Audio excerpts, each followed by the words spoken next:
video আস্তে উঠতে no উঠতে একজনে করতে সাইড দিলি আমারটা দেখো কেসিংটা পা থাকে ঠিকমতো ভিডিও মাছ অল্প শীতে পারছে যাও এটা বাজাস না ছোট সাইজ আরে যাইবে ধরো না কেওড়া আধা কেজি সরকার দেও না কা ওইটারে আধা কেজি কথা বলতে পারে হালার ভালা ইন বুঝি গুপ্তি মারতাছ সরকার কেসিংটা দে কেসিংটা পানির মধ্যে দিয়ে দে বেটা ডুবে যাবে কেসিংটা ঢুকাই দে হয়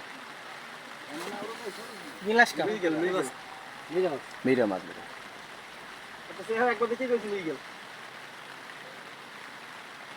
বেটা ওটা ঢুকাই দিলে ফরকান ভালো হইতো এক কেজি না সে বলছিল কি আছে কি কোন না তুমি কত ওটা 400 গ্রাম বা 450 গ্রাম ইস খালি কি